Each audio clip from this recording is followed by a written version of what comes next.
ದಿನದ ತರಗತಿಗೆ ತಮಗೆಲ್ಲರಿಗೂ ಸ್ವಾಗತವನ್ನು ಕೊಡ್ತಾ ಇದ್ದೀನಿ. ಆತ್ಮೀಯ ತರಬೇತುದಾರರೇ, ನಾನು ಈ ದಿನ ನಿಮಗೆ ಸ್ಟೆಪ್ ಟರ್ನಿಂಗ್ ಬಗ್ಗೆ ಎಕ್ಸ್ಪ್ಲೇನ್ ಮಾಡ್ತೀನಿ. ಈಗ ಆಲ್ರೆಡಿ ನಾನು ಸ್ಟೆಪ್ ಟರ್ನಿಂಗಿಗೆ ಯಾವ ರೀತಿ ಪ್ರೋಗ್ರಾಮ್ ಬರೆಯೋದು, ಮಷೀನಲ್ಲಿ ಯಾವ ರೀತಿ ಎಕ್ಸಿಕ್ಯೂಟ್ ಮಾಡೋದು ಅಂತ ತೋರಿಸಿದ್ದೀನಿ. ಸೊ ಅಲ್ಲಿ ಯಾವ ರೀತಿ ಮಾಡಿದ್ವಿ ಲಾಸ್ಟ್ ಕ್ಲಾಸಲ್ಲಿ ನಾವು. ಈಗ ಒಂದು ಜಾಬ್ ಇದೆ, ಇದು ಒಂದು ಜಾಬ್ ಇದೆ. ಈ ಜಾಬ್ನ ಈ ಥರ ಸ್ಟೆಪ್ ಟರ್ನಿಂಗ್ ಮಾಡಬೇಕು ಅಂದರೆ ಫಸ್ಟ್ ಹೆಂಗಿರುತ್ತೆ, ಅಲ್ಲಿ ರಾ ಮೆಟೀರಿಯಲ್ ಈ ಥರ ಇರುತ್ತೆ. ಸೊ ಇದರಲ್ಲಿ ಈ ಶೇಪ್ ಮಾಡಬೇಕು ಅಂದರೆ ಯಾವ ರೀತಿ ಪ್ರೋಗ್ರಾಮನ್ನು ಬರಿತೀವಿ ಅಂತ ಹೇಳ್ಬಿಟ್ಟು ನಾನು ಹೇಳಿದೆ. ಏನು ಮಾಡಿದ್ವಿ ಅದರಲ್ಲಿ, ಆ ಪ್ರೋಗ್ರಾಮಲ್ಲಿ ಬರೆಯುವಾಗ ಭಾಳ ಸಿಂಪಲ್ ಪ್ರೋಗ್ರಾಮನ್ನು ನಾನು ನಿಮಗೆ ಎಕ್ಸ್ಪ್ಲೈನ್ ಮಾಡಿದ್ದೆ. ಯಾವ ರೀತಿ, ಫಸ್ಟು ಕಟಿಂಗ್ ಟೂಲನ್ನು ಇಲ್ಲಿ ತೊಗೊಂಬರ್ತಾಯಿದ್ವಿ, X0 Z0 ತೊಗೊಂಬರ್ತಾಯಿದ್ವಿ.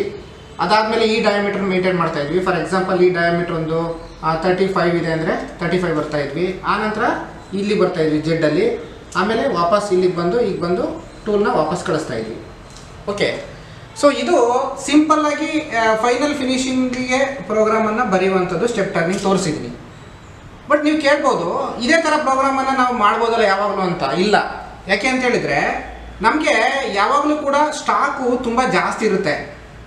ಆ ಜಾಸ್ತಿ ಇರೋ ಸ್ಟಾಕಲ್ಲಿ ನಾವು ಒಂದೇ ಪಾಸಲ್ಲಿ ಟೂಲ್ನ ಮೂವ್ ಮಾಡಿದರೆ ಕಟ್ಟಿಂಗ್ ಟೂಲ್ಗೆ ಲೋಡ್ ಸಿಕ್ಕಾಪಟ್ಟೆ ಬೀಳುತ್ತೆ, ಫಿನಿಶಿಂಗ್ ಬರಲ್ಲ, ನಮಗೆ ಪ್ರಾಬ್ಲಮ್ಗಳು ಜಾಸ್ತಿ ಕ್ರಿಯೇಟ್ ಆಗುತ್ತೆ ಅಲ್ಲಿ. ಸೊ ಯಾವಾಗ ಜಾಸ್ತಿ ಸ್ಟಾಕ್ ಇರುತ್ತೋ, ನಾವು ಬದಲು ಮಾಡಿದ್ದು ಜಸ್ಟ್ ಒಂದು ಪ್ರೊಫೈಲನ್ನು ಮಾಡ್ಲಿಕ್ಕೆ ಅಷ್ಟೇ. ಒಂದು ಪಾತಲ್ಲಿ 1.5 1 mm ತಕ್ಕೊಂಡು ಅದು ಟೂಲ್ನ ಮೂವ್ ಮಾಡೋಕ್ಕೆ ಮಾತ್ರ ನಾವು ಸ್ಟೆಪ್ ಟರ್ನಿಂಗ್ ಪ್ರೋಗ್ರಾಮನ್ನು ನಾನು ತೋರಿಸಿದ್ದೆ ನಿಮ್ಗಲ್ಲಿ ಅರ್ಥ ಆಗಿರುತ್ತೆ. ಬಟ್ ಅದೇ ಥರ ನಾವು ನೆಕ್ಸ್ಟು ತುಂಬ ಸ್ಟಾಕ್ ಇರುವಂತಹ ಬೇರೆ ಬೇರೆ ಶೇಪ್ ಬರುವಂಥ ಜಾಬ್ಗಳನ್ನು ಮಾಡಲಿಕ್ಕಾಗೋದಿಲ್ಲ. ಸೊ ಹಾಗಾಗಿ ಈ ಸ್ಟೆಪ್ ಟರ್ನಿಂಗ್ ಆಗಬೇಕು, ಅದು ನಂಬರ್ ಆಫ್ ಕಟ್ಗಳನ್ನು ನಂಬರ್ ಆಫ್ ಪಾಸ್ ಮಾಡಿ ಯಾವ ರೀತಿ ನಾವು ಜಾಬನ್ನು ಫಿನಿಷ್ ಮಾಡ್ತೀವಿ, ಮತ್ತು ಆ ಥರ ನಂಬರ್ ಆಫ್ ಪಾಸ್ ಮಾಡುವಾಗ ಪ್ರೋಗ್ರಾಮನ್ನು ಯಾವ ರೀತಿ ಬರಿತೀವಿ ಅನ್ನೋದನ್ನ ನಾನು ಈ ತರಗತಿಯಲ್ಲಿ ನಿಮಗೆ ತಿಳಿಸ್ಕೊಡ್ತೀನಿ.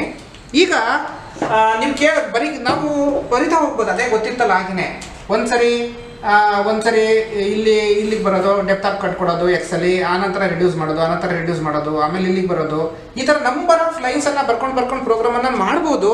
ಬಟ್ ಆ ಥರ ಮಾಡ್ತಾ ಇದ್ರೆ ಏನಾಗುತ್ತೆ, ಪ್ರೋಗ್ರಾಮ್ ತುಂಬ ಲೆಂತಿ ಪ್ರೋಗ್ರಾಮ್ಸ್ ಆಗಿಬಿಡುತ್ತೆ. ನಾವೇ ಒಂದ್ಸರಿ ಟೂಲ್ ಇಲ್ಲಿಗೆ ತರೋದು, ಮತ್ತು ಇಲ್ಲಿಗೆ ಬರೋದು, ಮತ್ತು ಇಲ್ಲಿ ತೊಗೊಂಬರೋದು, ವಾಪಸ್ ಹೋಗೋದು, ಮತ್ತೆ ಮುಂದಕ್ಕೆ ಬರೋದು, ಇಲ್ಲಿಗೆ ಬರೋದು, ಈ ಥರ ವಾಪಸ್ ಹೋಗೋದು, ಹಿಂಗೆ ಬರೋದು, ಈ ಥರ ವಾಪಸ್ ಹೋಗೋದು, ಈ ಥರ ಬರಿತಾ ಇದ್ರೆ ನಾವು ಎಕ್ಸ್ ಜಿನಲ್ಲಿ ಕಮೆಂಟ್ ಕೊಡ್ತಾ ಹೋದರೆ ಅದು ಲೈನ್ಗಳು ತುಂಬ ದೊಡ್ಡದಾಗುತ್ತೆ. ಆ ಥರ ನಂಬರ್ ಆಫ್ ಲೈನ್ಸನ್ನು ಅವಾಯ್ಡ್ ಮಾಡಲಿಕ್ಕೆ ನಮಗೆ ಇನ್ನೊಂದು ಆಪ್ಷನ್ ಇದೆ, ಅದು ಕ್ಯಾನ್ ಸೈಕಲ್ಸ್ ಅಂತ, ಅಥವಾ ಸ್ಟಾಕ್ ರಿಮೂವಲ್ ಸೈಕಲ್ ಅಂತೇಳಿ.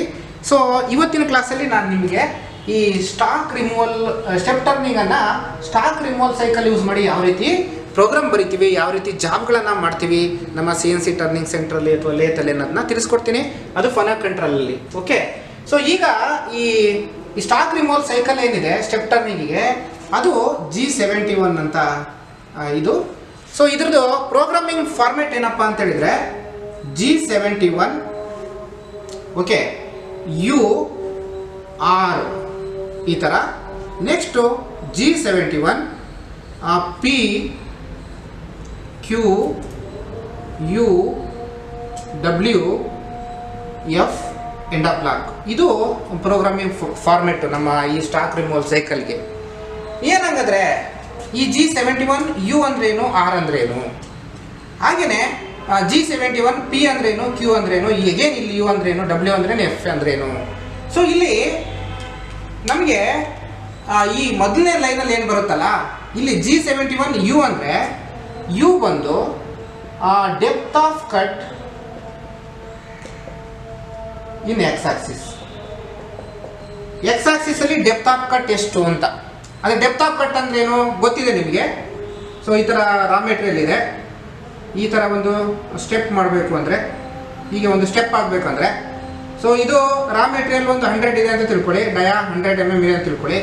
ನಮಗೆ ಫಿನಿಶಿಂಗ್ ಇದು ಒಂದು ಡಯಾ 60 mm ಅಂತ ಆಗಬೇಕು ಅಂತ ತಿಳ್ಕೊಳ್ಳಿ. ಸೊ 100 ಇಂದ 60 ರೆಡ್ಯೂಸ್ ಮಾಡಬೇಕು ಅಂದರೆ 40 mm ಸ್ಟಾಕ್ ಇರುತ್ತೆ ಇಲ್ಲಿ. ಓಕೆ, ಸೊ ಈ 40 mm ಸ್ಟಾಕ್ನ ಒಂದೇ ಸರಿ ತೆಗಿಯೋಕ್ಕಾಗೋದಿಲ್ಲ, ಅದಕ್ಕೋಸ್ಕರ ನಾವು ಸ್ಟಾಕ್ ರಿಮೂವಲ್ಗೆ ಹೋಗಿರೋದು. ಸೊ ಈ ಸ್ಟಾಕ್ ರಿಮೂವಲ್ ಮಾಡುವಾಗ ಏನು ಮಾಡ್ತೀವಿ, ಫಸ್ಟು 1 mm ಅಥವಾ 2 mm ಕೊಡ್ತೀವಿ, ಪಾಸ್ ಮಾಡ್ತೀವಿ, ನಂತರ 2 mm ಕೊಡ್ತೀವಿ, ಪಾಸ್ ಮಾಡ್ತೀವಿ. ಈ ಥರ ಟೂಲು ಪ್ರತಿ ಪಾಸ್ಗೂ ಕೂಡ ಮುಂದಕ್ಕೆ ಅಡ್ವಾನ್ಸ್ ಆಗೋದಿಲ್ಲ, ಅದನ್ನ ನಾವು ಡೆಪ್ತ್ ಆಫ್ ಕಟ್ ಅಂತ ಕರಿತೀವಿ. ಸೊ ಇಲ್ಲಿ ಡೆಪ್ತ್ ಆಫ್ ಕಟ್ ಎಷ್ಟು ಅಂತ ಬರೀಬೇಕು. ನಾನು 1 mm ಡೆಪ್ತ್ ಆಫ್ ಕೊಡ್ತೀನ, 3 mm ಕೊಡ್ತೀನ, 4 mm ಕೊಡ್ತೀನ, ಇಲ್ಲಿ ಏನು ನಂಬರ್ ಬರಿತೀನಿ ಅಷ್ಟೇ ಮೆಮು ಕಟಿಂಗ್ ಟೂಲು ಒಂದು ಪಾಸ್ ಆದಮೇಲೆ ಮುಂದಕ್ಕೆ ಬರುತ್ತೆ, ಮೆಟೀರಿಯಲ್ ರಿಮೂವ್ ಮಾಡುತ್ತೆ, ಮತ್ತೆ ಮುಂದಕ್ಕೆ ಬರುತ್ತೆ, ಮೆಟೀರಿಯಲ್ ರಿಮೂವ್ ಮಾಡುತ್ತೆ ಎಕ್ಸಲ್ಲಿ. ನೆಕ್ಸ್ಟು ಆರ್ ಅಂದರೆ ಕಟಿಂಗ್ ಟೂಲು ಇಲ್ಲಿ ಹೋಗ್ತಾ ಇರುತ್ತೆ. ಈಗ ಇದು 60 ಇದೆ, ನಾನು ಡೆಪ್ತ್ ಆಫ್ ಕಟ್ 1 ಕೊಟ್ಟಿದ್ದೀನಿ. ಫಸ್ಟ್ ಪಾಸಲ್ಲಿ 59 ಹೋಗ್ತಾ ಇದೆ ಅಂತ ತಿಳ್ಕೊಳ್ಳಿ, 59 ಡಯಾಮೀಟರ್ ತೆಗಿತಾ ಇದೆ ಅಂತ ತಿಳ್ಕೊಳ್ಳಿ. ಸೊ ಇದೆಲ್ಲ ಪಾಸ್ ಆದಮೇಲೆ ಮತ್ತೆ ವಾಪಸ್ ಬರುತ್ತಲ್ಲ, ಅದನ್ನ ನಾವು ರಿಟ್ರ್ಯಾಕ್ಟ್ ಅಂತ ಕರಿತೀವಿ. ರಿಟ್ರ್ಯಾಕ್ಟ್ ಅದು. ಸೊ ಯು ಬಂದು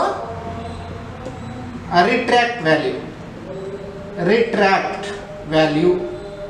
ಸೊ ಇಲ್ಲಿ ಎಕ್ಸಲ್ಲಿ ಇದೇನು ತೆಗಿತಾ ಇರುತ್ತೆ ಅದು ಹಿಂದೆ ಬಂದು ಮತ್ತೆ ಮುಂದಕ್ಕೆ ಬರುತ್ತೆ. ಸೊ ಏನು ಮೆಟೀರಿಯಲ್ ರಿಮೂವ್ ಆಗಿರುತ್ತೆ ಅದ್ರ ಮೇಲೆ ಬರೋಂಗಿಲ್ಲ, ಬರಬಾರ್ದು, ಅದು ಪ್ರಾಪರ್ ಪ್ರೊಸೀಜರ್ ಅಲ್ಲ.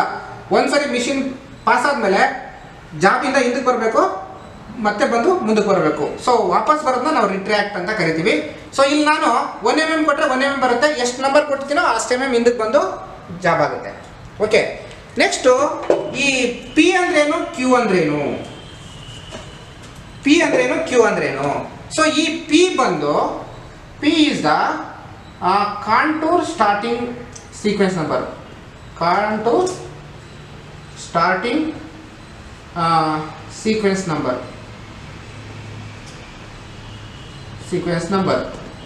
ಕ್ಯೂ ಬಂದು contour end sequence number. Okay, so P ಬಂದು ಕಾಂಟೂರ್ ಸ್ಟಾರ್ಟಿಂಗ್ ನಂಬರು, ಕ್ಯೂ ಬಂದು contour end number. So U ಬಂದು ಫಿನಿಶಿಂಗ್ ಇನ್ ಎಕ್ಸ್, ಇಲ್ಲಿ finishing stock in X. W ಬಂದು finishing stock in Z axis. F ಬಂದು feed ಇನ್ mm per revolution ಇಲ್ಲಿ ಫನಕಲಿ. Okay, ಈ programming format ಗೊತ್ತಾಯ್ತಲ್ಲ. G71 you ಬರೆದ್ರೆ depth of cut, R ಬಂದರೆ retract value, P ಬಂದರೆ contour starting point. For example, ಈಗ ಇದು ರಾ ಮೆಟೀರಿಯಲ್ಲು. ಓಕೆ, ಸೊ ಇದರಲ್ಲಿ ನನಗೆ ಈ ರೀತಿ ಒಂದು ಶೇಪ್ ಬೇಕು, ಶೇಪ್ ಮತ್ತು ಸೈಜ್ಗೆ ಜಾಬ್ ಬೇಕು. ಇದು ಈ ಸೈಜು. ಓಕೆ, ಸೊ ಈಗ ಇದು ರಾ ಮೆಟೀರಿಯಲ್ ಇದೆ, ಅದರೊಳಗಡೆ ನಾವು ಎಕ್ಸ್ಟ್ರಾ ಮೆಟೀರಿಯಲನ್ನು ರಿಮೂವ್ ಮಾಡಬೇಕು. ಈಗ ಈ ಜಾಬ್ದು ಇದೆಯಲ್ಲ, ಇದನ್ನು ನಾವು ಕಾಂಟೂರ್ ಅಂತ ಕರಿತೀವಿ ಕಣ್ರಿ. ಇದು ಕಾಂಟೂರ್ ಇದು. ಓಕೆ, ಸೊ ಇದು ಕಾಂಟೂರ್ ಇದು. ಈಗ ಕಾಂಟೂರ್ ಸ್ಟಾರ್ಟಿಂಗ್ ಪಾಯಿಂಟ್ ಅಂದರೆ ನಮಗೆ ಫೈನಲ್ ಸೈಜ್ ಬೇಕಲ್ಲ, ಸೈಜ್ ಬರೀತೀವಲ್ಲ, ಫೈನಲ್ ಸೈಜ್ಗೋಸ್ಕರ ಪ್ರೋಗ್ರಾಮ್ ಬರೀತೀವಲ್ಲ, ಸೀರಿಯಲ್ ನಂಬರು ಅದು. ಈಗ ಫಾರ್ ಎಕ್ಸಾಂಪಲ್ ನಾನು ಕಟಿಂಗ್ ಟೂಲ್ನ ಇಲ್ಲಿಂದ ಸ್ಟಾರ್ಟ್ ಮಾಡಿದರೆ, ಈಗ ನಾನು ಪ್ರೋಗ್ರಾಮ್ನ ಈ ಡಯಾಮೀಟರ್ ಏನಿರುತ್ತೆ ಅದಕ್ಕೆ ಸ್ಟಾರ್ಟ್ ಮಾಡ್ತಾ ಹೋಗ್ತೀನಿ. ಸೊ ಈ 10 ಅಥವಾ 30 ಇದ್ದರೆ X30, ಇಲ್ಲಿಂದ ಆದರೆ Z0. ಇದು contour starting point. Next cutting tool ಇಲ್ಲಿ ಬರುತ್ತೆ, ಹಿಂಗೆ ಬರುತ್ತೆ, ಇಲ್ಲಿ ಬರುತ್ತೆ, ಹಿಂಗೆ ಬರುತ್ತೆ, ಇಲ್ಲಿ ಬರುತ್ತೆ. ಸೊ ಇದು ಈ ಶೇಪ್ ಇದು ನೋಡಿ, ಇದೆಯಲ್ಲ, ಇದಕ್ಕೆ ಕಾಂಟೂರ್ ಅಂತ ಕರಿತೀವಿ. ಈ ಕಾಂಟೂರ್ನ ಸ್ಟಾರ್ಟಿಂಗ್ ಪಾಯಿಂಟು ಪಿನಲ್ಲಿ ಅಂದರೆ ಆ ಸೀರಿಯಲ್ ನಂಬರ್ ನಾನು ಬರೆದು ತೋರಿಸ್ತೀನಿ ಪ್ರೋಗ್ರಾಮ್ನ. ಈಗ ಸೀಕ್ವೆನ್ಸ್ ನಂಬರು ಇದು. ಈ ಕ್ಯೂ ಇದೆಯಲ್ಲ, ಕಾಂಟೂರ್ನ ಎಂಡ್ ಪಾಯಿಂಟ್. ಅಂದರೆ ನಾನು ಪ್ರೋಗ್ರಾಮ್ ಬರೆಯುವಾಗ ಇದು ಈ ಸ್ಟಾರ್ಟಿಂಗ್ ಪಾಯಿಂಟ್ನ ನಾನು N10 ಸ್ಟಾರ್ಟ್ ಮಾಡಿದರೆ ಇಲ್ಲಿ P10 ಅಂತ ಬರೀಬೇಕು. ಈ ಕಾಂಟೂರ್ ಬರ್ಕೊಂಡು ಬಂದೆ ಎಲ್ಲ ನಾನು. ಇಲ್ಲಿಂದ ಇಲ್ಲಿಗೆ ಏನೋ ಒಂದು ವ್ಯಾಲ್ಯೂ 30 ಇದೆ ಅಂತ ತಿಳ್ಕೊಳ್ಳಿ, Z-30. ಓಕೆ, ಈ ಡಯಾಮೀಟರ್ ಒಂದು 40 ಇದೆ ಅಂತ ತಿಳ್ಕೊಳ್ಳಿ, ಈ X40. ಸೊ ಇಲ್ಲಿಗೆ ಒಂದು 50 ಇದೆ ಅಂತ ತಿಳ್ಕೊಳ್ಳಿ, Z-50. ಈಗ ಇದು N10, N15, N20, N25. So ಈ ನಂಬರ್ ಇದೆಯಲ್ರಿ N10, ಅದು P10 ಬರಬೇಕು ಸ್ಟಾರ್ಟಿಂಗ್ ಪಾಯಿಂಟ್ ಕಾಂಟೂರ್ದು. ಇದೆಯಲ್ಲ ಎಂಡ್ ಇದೆಯಲ್ಲ, ಇದು ಕೊನೆ ಇಲ್ಲಿಗೆ N25, ಅದು ಕ್ಯೂಬ್ ಬರಬೇಕು. ಇದು ಕಾಂಟೂರ್ ಸ್ಟಾರ್ಟಿಂಗ್ ಪಾಯಿಂಟ್ ಮತ್ತು ಎಂಡ್ ಪಾಯಿಂಟು. ಇಲ್ಲಿ ಫಿನಿಶಿಂಗ್ ಅಲೋಯನ್ಸ್ ಬಂದು ನಾನು ಎಷ್ಟಾರ ಕೊಟ್ಕೊಬೋದು, ಅದು ಡಿಪೆಂಡ್ಸ್ ಅಪಾನ್ ಅವರ್ ರಿಕ್ವೈರ್ಮೆಂಟ್ ಅಷ್ಟೇ. ಅದು ಅಲ್ಲಿ ಕಂಡೀಷನನ್ನು ನೋಡ್ಕೋತೀವಿ, ಸರ್ಫೇಸ್ ಫಿನಿಶ್ ಹೆಂಗಾಗಬೇಕು ಏನು ಎತ್ತ ಅಂತ. 0.5 ಕೊಟ್ಟರೆ ಎಕ್ಸಲ್ಲಿ 0.5 ಬಿಟ್ಟು ಈಗ ಏನು ಡಯಾಮೀಟರ್ ಇರುತ್ತೆ, ಈಗ ಫಾರ್ ಎಕ್ಸಾಂಪಲ್ ಈ 10 ಡಯಾ ಅಂದರೆ 10.5ವರೆಗೂ ಓಡುತ್ತೆ ರಫಿಂಗಲ್ಲಿ. ಇಲ್ಲಿ ಫೇಸಲ್ಲಿ ಇಲ್ಲಿ ಸ್ಟಾಕ್ ಉಳಿಸ್ತದೆ. ಇಲ್ಲೇನು ನಂಬರ್ ಬರೀತೀನಿ, ಇದು 1 ಬರೆದ್ರೆ ಇಲ್ಲಿಂದ ಇಲ್ಲಿಗೆ ಡೆಪ್ತ್ ಏನಿರುತ್ತೆ, ಇದರಲ್ಲಿ 30 ಇದೆ ಅಂದರೆ 9.5ವರೆಗೂ ಆಗುತ್ತೆ. ಇಲ್ಲಿ 0.5 ಎಕ್ಸ್ಟ್ರಾ ಸ್ಟಾಕನ್ನು ಉಳಿಸ್ತದೆ. ಫೀಡು ಇಲ್ಲೇನು ನಂಬರ್ ಬರೀತೀವಿ ಅದು mm per revolutionsಲ್ಲಿ ತಗೊಳುತ್ತೆ. ಇದು ಪ್ರೋಗ್ರಾಮಿಂಗ್ ಫಾರ್ಮೇಟು. ಈಗ ಆ್ಯಕ್ಚುಲಾಗಿ ಪ್ರೋಗ್ರಾಮ್ನ ಯಾವ ರೀತಿ ಬರೆಯೋದು ಅಂತ ತೋರಿಸ್ತೀನಿ ನಾನು ಈ ಒಂದು ಇದನ್ನು ಯೂಸ್ ಮಾಡಿ.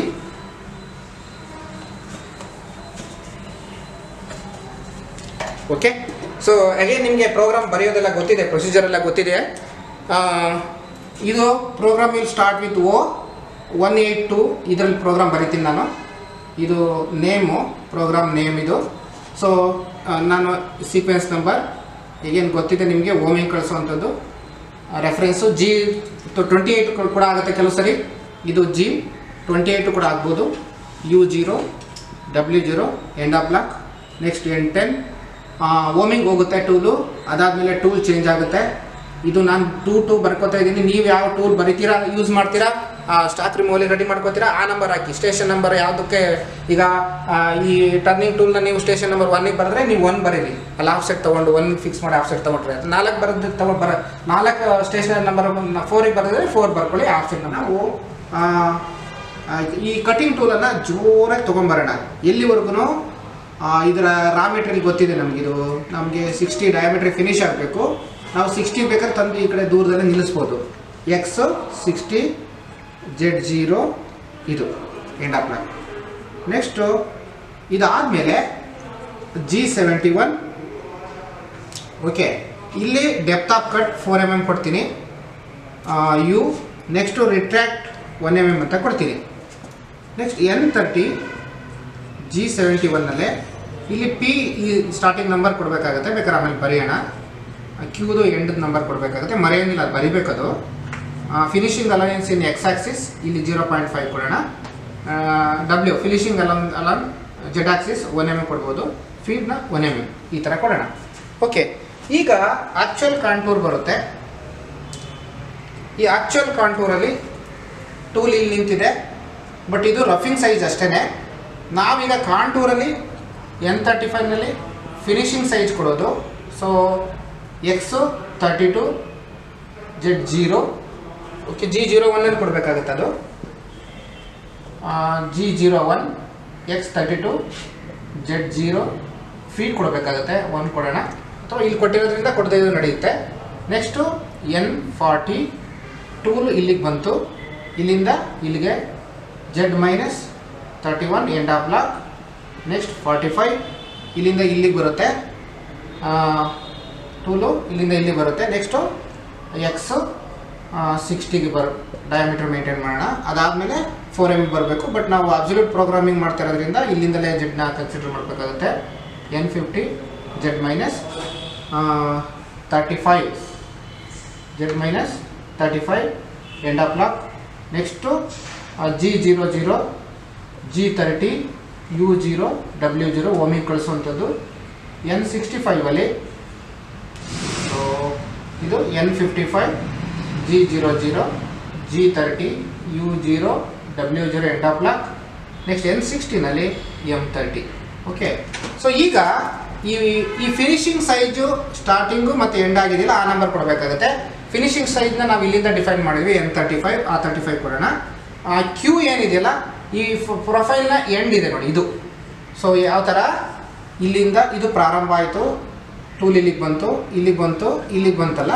ಸೊ ಇದು ಬಂದಮೇಲೆ ನಾವು ಓಮಿಂಗ್ ತೊಗೊಂಡಿದ್ದೀವಿ. ಬಟ್ ಪ್ರೊಫೈಲ್ ಶೇಪ್ ಏನಿದೆಯಲ್ಲ, ಈ ಶೇಪು ಇಲ್ಲಿ ಪ್ರಾರಂಭ ಆಗಿರೋದು, ಇಲ್ಲಿ ಎಂಡ್ ಆಗಿರೋದು. N50 ಇದು ಈ ರೀತಿ. ಓಕೆ, ಸೊ ಈಗ ಈ ಪ್ರೋಗ್ರಾಮಲ್ಲಿ ನೋಡಿ ಏನು ಬ್ಯೂಟಿ ಇದೆ ಅಂತ ಹೇಳಿದರೆ, ನಾವು ಈ ರಫಿಂಗ್ನ ಇಲ್ಲಿ ಕೊಟ್ಟಿದ್ದೀವಿ. ಇದು ರಫಿಂಗ್ ಡಿಫೈನ್ ಮಾಡಿದ್ದೀವಿ. ಅಂದರೆ ಸ್ಟಾಕ್ ಇಲ್ಲಿ ಇಷ್ಟಿದೆ ಅಂತ, ಯಾವುದು X ನಾವು ಇಲ್ಲಿ ಕೊಟ್ಬಿಟ್ಟಿದ್ದೀವಿ. 60 ಅಥವಾ 61 ಯಾವ ಥರ ಕೊಡ್ಬೋದು ನಾವು. 60 ಅಥವಾ 61 ಅಂತ ಕೊಡೋಣ, ಯಾಕಂದರೆ ಫಿನಿಶಿಂಗ್ ನಮಗೆ 60ಗೆ ಆಗಬೇಕಾಗಿರೋದು. Z0 ಇದು.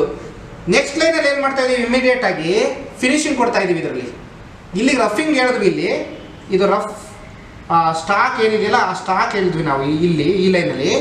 ಇಲ್ಲಿಂದ N35 ಇಂದ N50ವರೆಗೂ ಜಸ್ಟ್ ಫಿನಿಶಿಂಗ್ ಸೈಜ್ ಏನಿದೆ ಅಂತ ಮಾತ್ರ ಹೇಳ್ತಾ ಇದ್ದೀವಿ.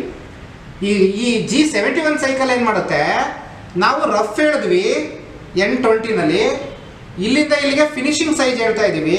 ಈಗ ರಫ್ ಮತ್ತು ಫಿನಿಶಿಂಗ್ ಮಧ್ಯೆ ಸ್ಟಾಕ್ ಏನಿದೆಯಲ್ಲ ಅದನ್ನೆಲ್ಲರೂ ತೆಗೆಯುತ್ತೆ. ಅದೇ ಈ ಒಂದು G71ನ ವಿಶೇಷತೆ ಗೊತ್ತಾಯ್ತಲ್ಲ. ಸೊ ಓಮಿಂಗ್ ಹೋಗುತ್ತೆ, ಟೂಲ್ ಚೇಂಜ್ ಆಗೋದು, ವರ್ಕ್ ಪೀಸು ರೊಟೇಟ್ ಆಗೋದು. ನೆಕ್ಸ್ಟ್ ಇದು ಆ ಒಂದು ಟೂಲು ರ್ಯಾಪಿಡಾಗಿ ಅಲ್ಲಿಗೆ ಬರುತ್ತೆ. ಅದಾದಮೇಲೆ ಇದು ಡೆಪ್ತ್ ಆಫ್ ಕಟ್ಟು, ಇದು ರಿಟ್ರ್ಯಾಕ್ಟು.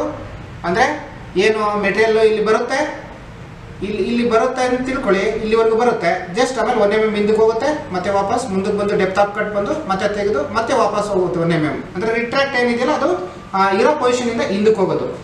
ಈ ಡೆಪ್ತ್ ಆಫ್ ಕಟ್ ಏನಿದೆಯಲ್ಲ, ಇದು ಪ್ರತಿ ಪಾಸ್ಗೂ ಟೂಲು ಕಟ್ ಆದಮೇಲೆ ಮತ್ತೆ ಮುಂದಕ್ಕೆ ಎಷ್ಟು ದೂರ ಮುಂದಕ್ಕೆ ಬರಬೇಕು ಅನ್ನೋದು ಇಲ್ಲಿ ಡಿಫೈನ್ ಆಗುತ್ತೆ. ಸೊ ಗೊತ್ತಾಯಿತು ನಿಮ್ಗೆ, ಇದು ಪ್ರೊಫೈಲ್ನ ಸ್ಟಾರ್ಟಿಂಗ್ ಪಾಯಿಂಟು, ಇದು ಪ್ರೊಫೈಲ್ನ ಎಂಡ್ ಪಾಯಿಂಟು. ಸೊ ಇಲ್ಲಿಂದ ಇಲ್ಲಿಗೆ ನಾವು ಫೈನಲ್ ಶೇಪ್ ಬೇಕನ್ಬೇಕು ಅದು ಕೊಟ್ವಿ, ಓಮಿ ಕಳಿಸಿ ಮತ್ತು ಪ್ರೋಗ್ರಾಮ್ ಏನು ರಿವೈಂಡ್ ಮಾಡಿದ್ವಿ. ಸೊ ಇದು ಏನು ಥಿಯರಿ ಇದೆ, ನೀವು ಆ್ಯಕ್ಚುಲಾಗಿ ಮಷಿನ್ ಯಾವ ರೀತಿ ಈ ಒಂದು ಕಮೆಂಟ್ಸನ್ನು ಯೂಸ್ ಮಾಡಿಕೊಂಡು ನಮಗೆ ಜಾಬ್ಗಳನ್ನು ಮಾಡಿಕೊಡುತ್ತೆ ಅನ್ನೋದನ್ನು ಕೂಡ ತೋರಿಸ್ತೀವಿ. Okay friends, let me show you the stock removal cycle in CNC machine. So already program is there. See here, this is the program. Already I explained you. Homing G00, G30, U0, W0 and tool offset, tool changing, and then work will rotate at 800 RPM and rapid positioning. And this is the G71 stock removal cycle, depth of cut and retract 1 mm. So again stock removal cycle G71 is there. This is the starting line of this profile or contour starting point, that is 35, N35, here 35 is there. So and then the contour will end at 40 mm. So this is at Q position and we have to write this number at Q, and after completion of this profile the tool will move its home position, and this is for program end and rewind. Okay, now I will show you how it will work automatically. I will select this program for automatic operation.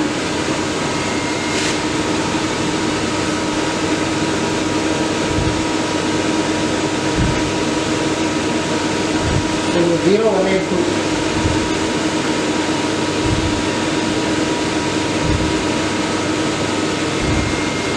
Okay.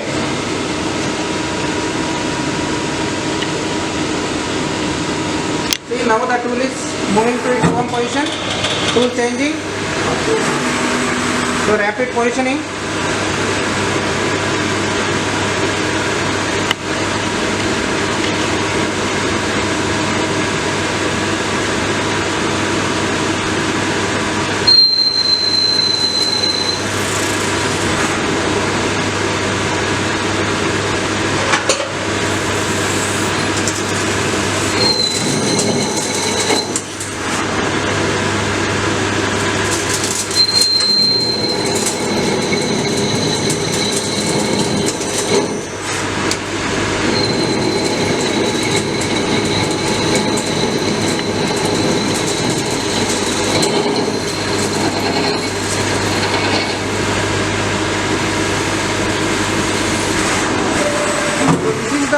Stock removal cycle. Okay, thank you very much.